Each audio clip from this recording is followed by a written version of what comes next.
તેઓ આ મામલે આરબીઆઈને પત્ર લખીને વધુ તપાસની માંગ કરશે।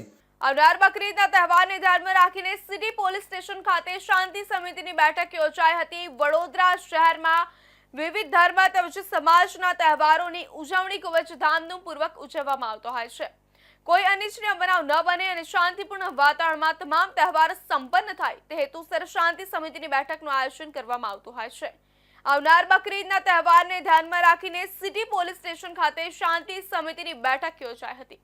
આ શાંતિ સમિતિની બેઠકમાં હિન્દુ તેમજ મુસ્લિમ સમાજના આગેવાનો અને વડીલો ઉપસ્થિત રહ્યા હતા। ડીસીપી ઝોન 4 ના ડીસીબી પન્ના મોમાયા તેમજ ડીસીપી ઝોન 4 ના તમામ પોલીસ સ્ટેશનના પીઆઈ ઉપસ્થિત રહ્યા હતા। વડોદરા શહેરમાં આવનાર બકરી ઈદના પવિત્ર તહેવારને ધ્યાનમાં રાખીને વડોદરા શહેરના સિટી પોલીસ સ્ટેશન ખાતે શાંતિ સમિતિની મહત્વપૂર્ણ બેઠકનું આયોજન કરવામાં આવ્યું હતું।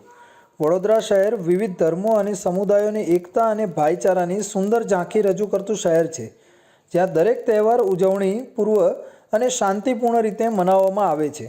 શાંતિ સમિતિની આ બેઠકનો મુખ્ય ઉદ્દેશ તહેવાર દરમિયાન કોઈપણ અનિચ્છનીય બનાવ ન બને અને સમગ્ર શહેરમાં શાંતિપૂર્ણ વાતાવરણ જળવાઈ રહે તે સુનિશ્ચિત કરવાનો હતો। આ બેઠકમાં હિન્દુ અને મુસ્લિમ બંને સમુદાયોના આગેવાનો, વડીલો અને પ્રતિનિધિઓ ઉપસ્થિત રહ્યા હતા।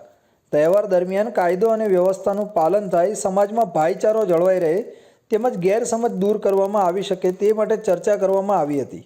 બેઠકની આગેવાની ડીસીપી ઝોન 4ના પન્ના મોમાએ કરી હતી। સાથે જ ઝોન 4ના તમામ પોલીસ સ્ટેશનના પોલીસ ઇન્સ્પેક્ટરો અને અન્ય અધિકારીઓ પણ હાજર રહ્યા હતા। પન્ના મોમાએ પોતાના સંબોધનમાં જણાવ્યું કે અમે શાંતિપૂર્ણ અને સંઘર્ષમુક્ત તહેવાર ઉજવવા માટે સૌ સાથે મળીને કાર્ય કરી રહ્યા છીએ। પોલીસ અને સમાજ વચ્ચે મજબૂત સંવાદ અને સહયોગ જ શાંતિ જાળવી શકે છે। હેઠળના સાથે પોલીસ સ્ટેશનની શાંતિ સમિતિની બેઠકનું આયોજન કરવામાં આવેલું હતું। આ આયોજન સિટી પોલીસ સ્ટેશન ખાતે કરેલું હતું, જેમાં સિટી, કુંભારવાડા, વારસિયા, બાપોદ, હરણી, કારેલીબાગ અને સમા 7 પોલીસ સ્ટેશનના શાંતિ સમિતિના આગેવાનો હાજર રહેલા હતા।